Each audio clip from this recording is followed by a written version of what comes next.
Coming up tonight on the Ringside Chronicles, Spartan and the MadOne. Whoa. One might want to let that go, bro.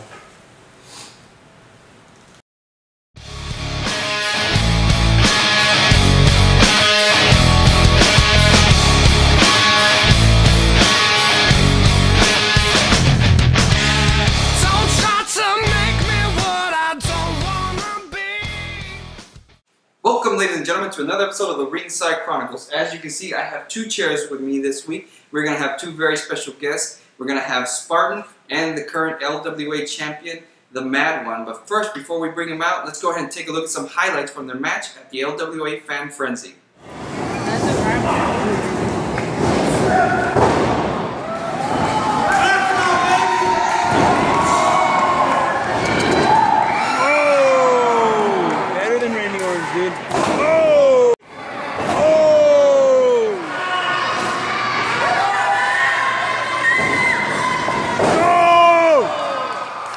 Ladies and gentlemen, without any further ado, let's go ahead and bring our guests out. First, we're going to go ahead and welcome back our very first returning guest. Ladies and gentlemen, this is Spartan. Welcome back to the show. Welcome back to the show. Take a seat here. And now, ladies and gentlemen, we're going to go ahead and bring in the reigning LWA champion, the MadOne. Welcome to the show. Welcome to the show. All right, take a seat right here. Championship belt right there. Excellent, excellent. Go ahead and take a seat right there. Thank you. Gentlemen, as we saw the highlights of your all's match at the Fan Frenzy, it was quite an athletic competition between the two of you. Very competitive match. Let's start with your overall feelings of the match. Let's go, Spartans, go ahead and start with you. What was your feeling of the match itself? Well, the feeling of the match itself is definitely one of the hardest matches I've fought in my career. And it definitely lived up to the expectation that one would have going into a championship match for the main title of the promotion. It was a hard match, both physically and mentally. And in the end, it came up a little short. But yeah, in every match there must be one winner and one loser. MadOne, what are your overall thoughts? One of the best matches I've been in the 4 years that I've been doing what we've been doing. We do go way back. This was like the first time we've ever wrestled each other. For it being the first time we were able to, my honest opinion, we did magic. Hard hitting. I had scars on my chest. We've seen some of those pictures. Yeah, brutal chops. And I didn't expect anything less from Spartan. I've seen him work. He's worked with us before. Great competitor. Hard match. You can say I pulled it out of my rear end and I came out with it barely on top. So it was a good match. And honestly, I think the fans dig it more that way. If it's hard hitting, when absolutely, it's down to the last count. As we saw, it was down to those last two counts, so yeah. I liked it. It was a great match, one of my favorites. Absolutely, I'm sure a lot of fans would agree. It was a very competitive match. As a former champion, a former United Pure Wrestling champion, how did you prepare? Before you said, and current 5-star champion. Current 5-star champion. Current, all right. Thank you. For those creepers that keep watching the show, current 5-star champion. Current 5-star champion. Right. Continue. I'm sorry. How did you prepare?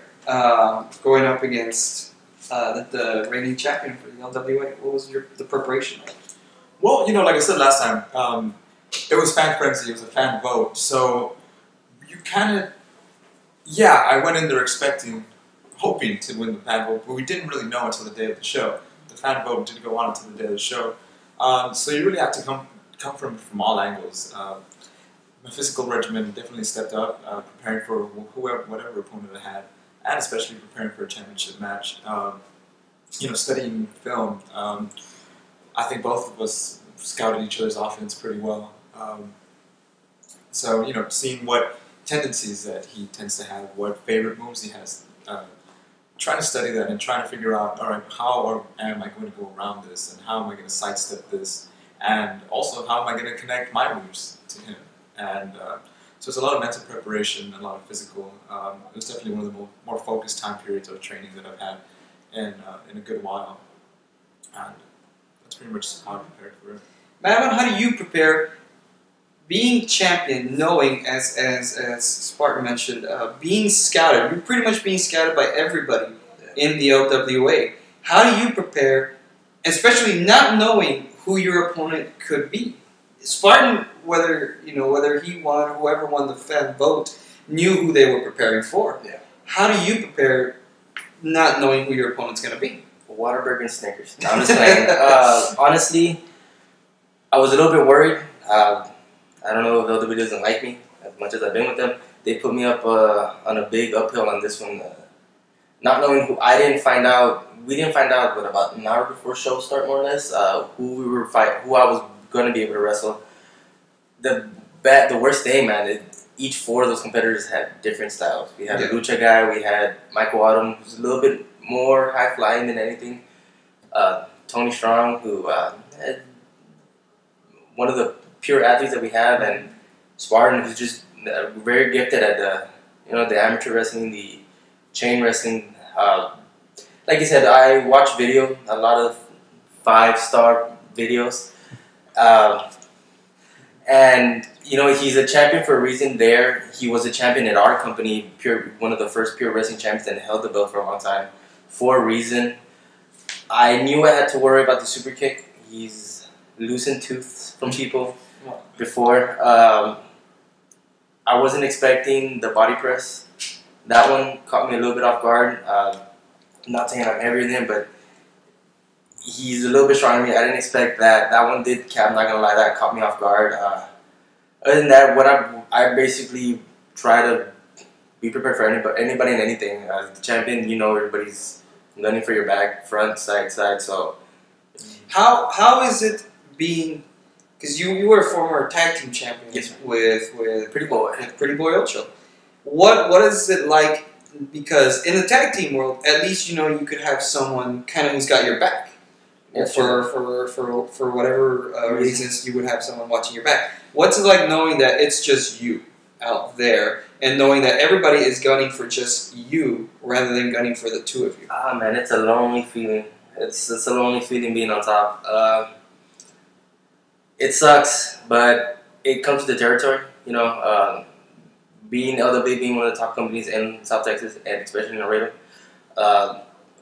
being with LWA for as long as I have been, we all kind of had that feeling.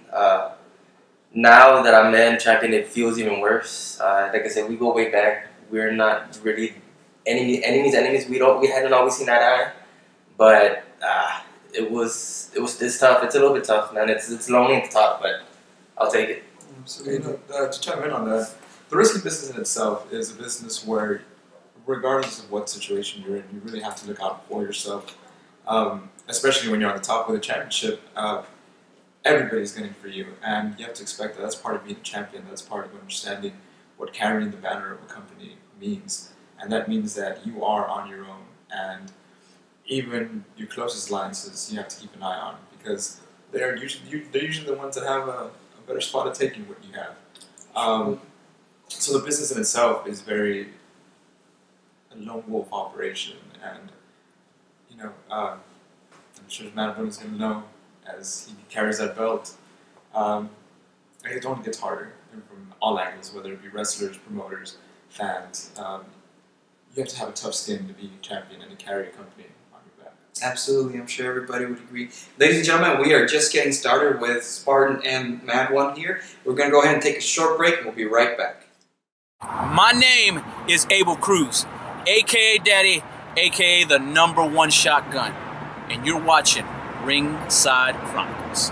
My name is Raven, and I'd like to take a minute to give a shout out to all the sponsors for the LWA Professional Wrestling, Tato and Rituals Tattoo, or Tato, or Kato, or Kato, or, I'm not sure, but Ritual Tattoos, great tattooing. Most Hated Gear, Legacy Comics, where I go to get my comic books when I'm in town, and a big shout out to all the Laredo fans. I will definitely see you soon, and remember, LWA, if you ain't running with it, you better run from it. Quote the Raven, nevermore. Welcome back, ladies and gentlemen. We are here with the LWA champion, the MadOne, and the current 5-star champion, Spartan. Those of us who saw the match, I don't think many of us were really prepared for how long you guys went. You guys went nearly half an hour in the match. What was that like? What was it like going half an hour against MadOne? Well, going half an hour, you know, you go in there and you're trying to win as quick as you can. Every spinning situation, you're trying to win, trying to make your opponent tap out, but you also have to be willing to go the lengths, however long, whether it be 15, 30, 60 minutes. You know, for a championship match, usually there are no time limits. Right. So I knew that as a challenger to that title, I had to do what needed to be done to win that belt, and you know, going that full 30 minutes was an exhausting and physically taxing experience. For God's sake, I got slingshot into a Coke machine. I think we all. He was thirsty. He was thirsty. I gave him water after that. He was thirsty. Trying to help him out. What was it like for you, man? Were you prepared for a half-hour match? Yes and no. I think he can agree. If I'm not mistaken, you mentioned it the last show. One of your favorite matches is the Iron Man match with Brett and Sean. So I think me personally, the goal is to be able to do an Iron Man match. The only other time I've ever gone 30 minutes was with Madness Legacy 2 years ago. So I kind of train to be able to go as long as I can, especially with the strap now. I don't have a choice, but no time limit. Did I expect it to go that long? No. Like I said, the point is to get in and get out as quick as possible. Once I felt that we were getting towards the 15-minute mark, I was like, this is... And he wasn't tired and I wasn't slowing down. I figured it was going to be one of those... It was going to be a hard day at the office. And training-wise, man, conditioning, here's the thing, and I'm pretty sure you can agree, there's no substitution to ring work. You can run miles to the outer space. It's not the same as actual ring work. So let's try to get in the ring as much as possible and try to stimulate that same type of beatings that we take. You mentioned ring work, and one thing that I noticed from watching the match is both of you are pretty well known for very athletic, high energy, high speed, catch can type matches. But the very beginning was very almost Olympian amateur wrestling. There was a lot of holds, a lot of ground work. Was that intentional? And if you know, there was a lot of back and forth. If Spartan hit a shoulder tackle, MadOne hit a shoulder tackle. If MadOne hit a headlock, Spartan hit a headlock. What led to that? Was that natural? Was that a game plan for either one of you? Honestly, game plan. I've seen his matches, and it's usually go right at the start. I try to get him off his game, and very great minds think alike, and try to get me off my game too. And off the shoulder tackle, I wasn't gonna let him bully me. He may be a little bit bigger, but I'm not gonna let him bully me out. So I had to give him back a little bit what he gave me. So, but it was definitely a game plan on my part. What about you? Going for the groundwork rather than the high impact style you're mostly known for. Right, definitely. As far as the groundwork goes, I've seen his matches as well, and I think both of us stray away a little from the technical wrestling, but I am a very big student of technical wrestling, and I study it very closely, and I am a big fan of the styles of wrestlers like William Regal, Danny Bryan, currently Chris Benoit, all great amateur style wrestlers. Oh, and I say amateur. Kurt Angle, baby. Yeah, Kurt Angle. Come on, Olympic champion. Olympic champion, definitely. Some of the best to be in the business, and it's because they have that foundation of the amateur wrestling. And, you know, so going in there, no offense, I knew I could not wrestle him. So my goal was to prove it. All right. The groundwork. I felt that I could out-wrestle him, and if not out-wrestle him, at least lay the groundwork of what was to come in the later high-impact offense.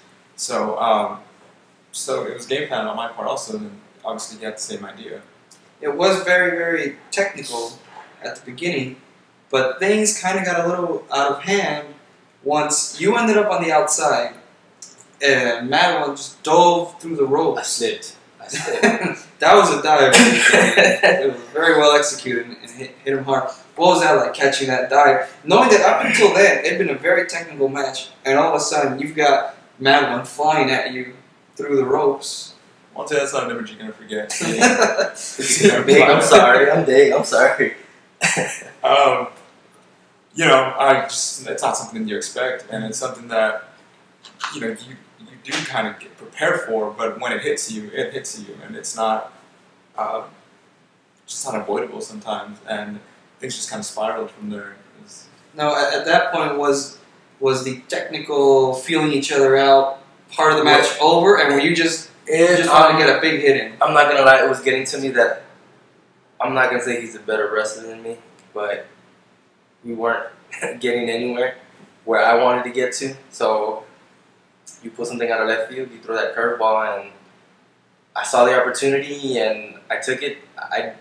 I've been trying to limit the dive after my incident. It's a title match, man. You got to put everything out there. So I saw the opportunity, it opened up. I said, F it, since we can't cuss, I'm sorry. I said, you know, let's go for it, and it worked to my advantage for the time being until he was able to catch me, but it worked to my advantage as much as I tried. You did control. Once things got a little off the technical game plan, you did control the match a little bit more than when it was pretty much even Steven. Yeah. You were able to slingshot him into that Coke machine, and I tried to get him. Well, what was that? You know, what was that like? Taking a shot by a Coke machine, pretty much. Switching to Pepsi. Oh, CM Punk. We're switching to Pepsi, all right? And from that point on is really when the high impact style you two are mostly known for. And we're going to go ahead, we're going to get into that. But first, we're going to go ahead and take another break here. Ladies and gentlemen, we'll be right back with Spartan and the MadOne.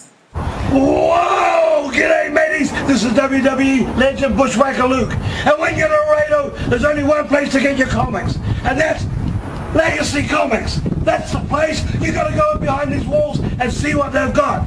Figurines, comics, they've got the works. So get your A down here and get inside for the best place in Laredo. Or should I say, Texas. Right, guys? Right. Yay! We are here with the LWA champion, the MadOne, and Spartan here, going over their match that they had at the Fan Frenzy. And we're just talking about once things started getting a little more hard-hitting, we had some chops that you really, I would say, definitely took the worst of that. What was that like? Hard stopping, honestly. I don't think you can see it anymore, but I do got scars. So for those people who wrestling is any other, it's real as it can be, and it woke me up. Not saying that I wasn't awake for it, but it really hit the focus on who I needed to do something quick before it was going to get out of hand on my part, and I didn't want to lose the belt, so I thank you for those. I really do appreciate those. It woke me up, and I had to change the game plan again. I think that was the theme of our match, is ever-changing game plan, because adapting to your opponents. I think we adapted to each other way too good in the first couple of, well, not first couple minutes, the first 15 to 20 minutes. We couldn't get an advantage from each other. I would take the lead, he would eventually catch me doing something I usually do. Again, he studied film, and I've gone for the film work, you know. He did his homework, and I would like to say that I did mine just a little bit better, but he did his homework. I can't take that away from him at all. One thing that you mentioned that was surprised you was his strength and power. You know, not just with the chops, but he pressed you. He body pressed and dropped you hard. Yeah. How do you train? What's the training that, you know, was that a move that you were planning to do, or something you just caught him and you said, let me just go for this? What was that? How do I train for it? I'm lifting something.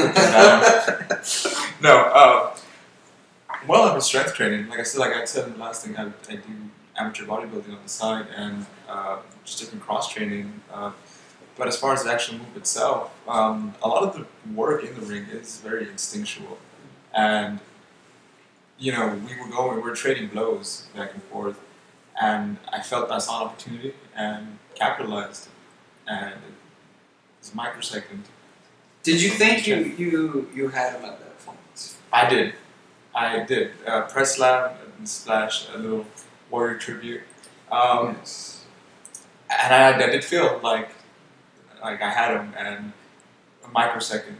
And there was a bit of an incident with the referee's count at one point in the match, and how do you think that affected? You know, what exactly happened there? Either one of you to share.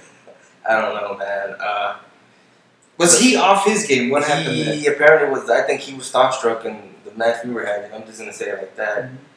He was starstruck. I was looking at the count. I was hearing the count. It just stopped for some god-awful reason. I really have not spoken to the ref. I tried talking to Commissioner Jay. He hadn't returned my phone calls. Call me. Hot Rod. Hot Rod. Let's go, baby. You know you have a cell phone. He's got an old cell phone. He's got a cell phone. I don't know. He was close to. I was not expecting the body press. He gave me a good forearm shot. It dozed me. I'm not gonna lie. He caught me.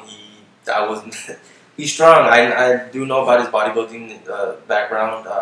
I wasn't expecting it at all. He caught me. He caught me in a good one. What was your reaction to you know, obviously you want the victory and then something like this happens? Well, I'm not one to complain about counts. It was a slow count. Let's face it, it was a slow count. It should have been 3 in a normal count. But it wasn't. And I'm not going to complain and say that I lost because he didn't count to 3, because ultimately in the end he did put my shoulders to the ground. And, you know, referees make bad calls in sports all the time, and you have to move on and deal with it. So I'm not going to sit here and blame the ref. But it's on video. It was a slow count. Yeah, I'll say this much, man. It happens, it happened. There's not much we can do from it. Does it bother me? It does bother me. I don't want to be known as, oh, you know, he snuck it through because of this, that, and the other. I give Spartan all the respect in the world. You know, could he have won? Maybe, maybe not. But I feel bad about it? Yes. That microsecond that felt like a minute, if I'm not mistaken, it felt like forever. It's taken away from a match that I've seen a couple times already now. A very good match, one of my favorites from the ones I've done. But that asterisk is there, and it bothers me. To this day, it bothers the hell out of me because it should have been there, honestly. And in the end, you know, you're not complaining about it. You are a little bothered. I'm a little bothered by it. But you did come away with the 3 count. Yes. In which, to clarify, was a completely legal, well done 3 count. That 3 count, nothing wrong with it. No fast count. Obviously, there was nothing unscrupulous with the ref or anything like that. It was just one of those things that happens. He got starstruck. And he was starstruck. Certainly with the quality of the match. He saw the inner warrior and got starstruck. The inner warrior. Saw the inner warrior. That's what it was. You did come away with the victory. Yes, sir. And what we saw at the end, you've mentioned history before. You guys haven't always seen eye to eye.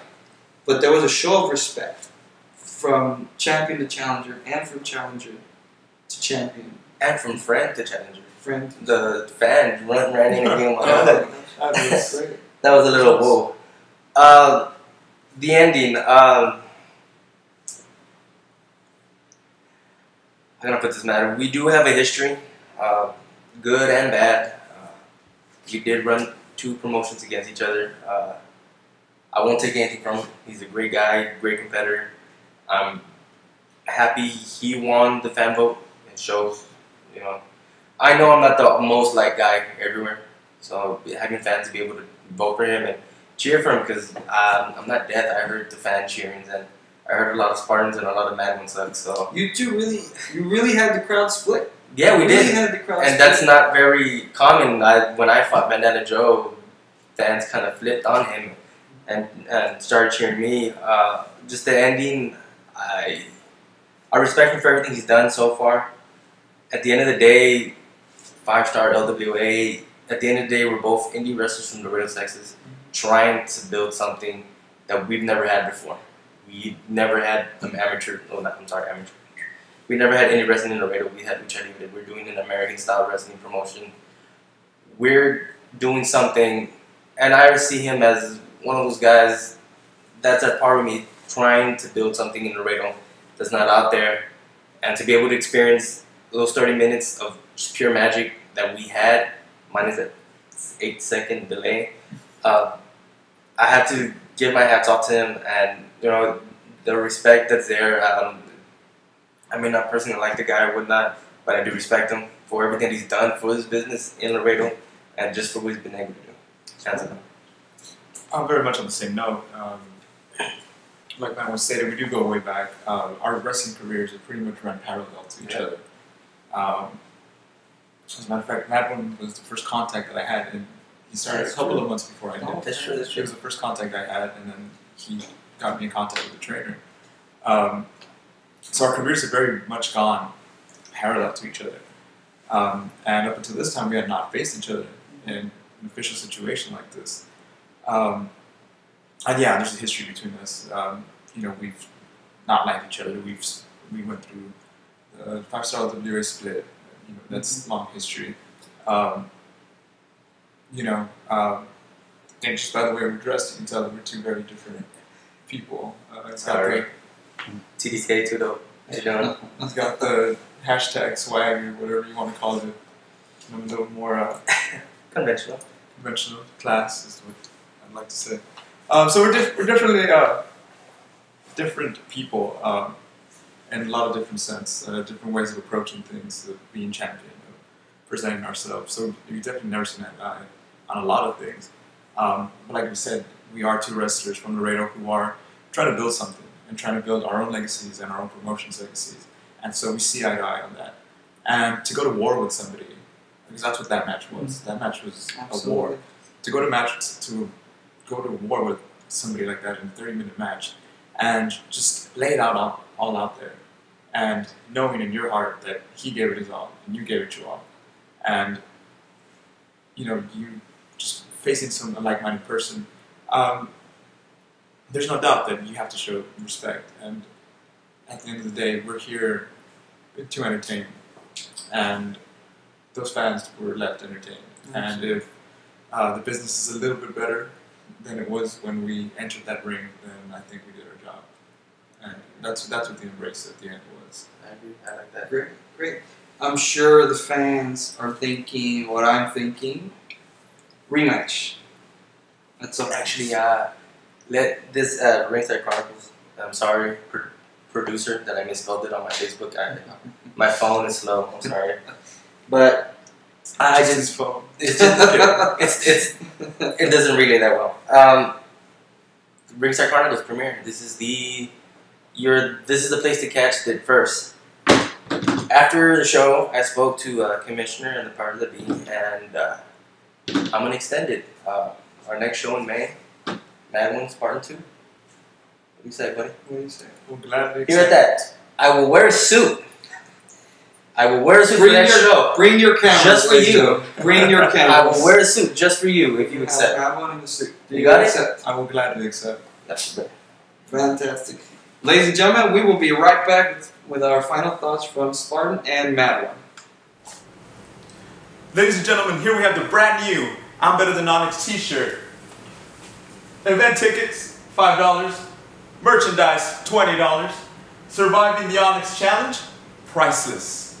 We're better than Onyx. Welcome back, ladies and gentlemen. Of course, we are here with Spartan and the MadOne talking about the match they had, their classic match they had at the LWA Fan Frenzy. Spartan, any final thoughts? Yeah. I just think that you should be wary next time. Sure. Yeah, I got a new manager. Really? Yeah. What's a Waterberg or what? He's been on here. He's been on here before. He's the manager of champions. Oh, look at Onyx right here. What bowl did you get him out of? Our little old California raisin right here. He doesn't like you calling him that. Oh, I apologize. You're good. He's gonna go. Oh, well, I'm sure he'll be back at some point to complain about something. Like always. But all joking aside, as far as the match goes, you know, we've been cordial, we've been laughing, we've been joking, we've been exchanging pleasantries. But when that bell rings and we step through those ropes at this next event, you better expect a side from me you have never seen before. You're going to go through a war. You thought last time was a war, this time it's going to be on a whole other level. And when the dust clears and that ring bell sounds, the person holding up that strap isn't going to be wearing hashtags. He's not going to have gauges and a flat rim hat with the tag still on, probably. No, I think that's all. Not to change. He's going to exemplify class. He's going to exemplify what being a champion should be.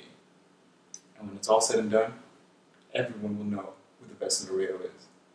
And that's me. Strong words, MadOne.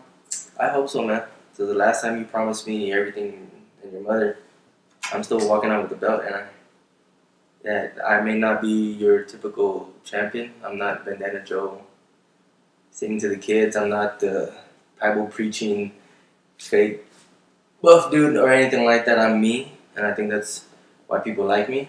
I'm not trying to be something I'm not. No, I don't wear suits. I don't. But I do put my work in the ring, and I do everything I have to. The only reason you may ever walk out of that ring with that belt, take it out of my cold dead hands. You better bring a fucking casket, because I'm not leaving that show without my belt. Understand that? Well, you better start making funeral arrangements.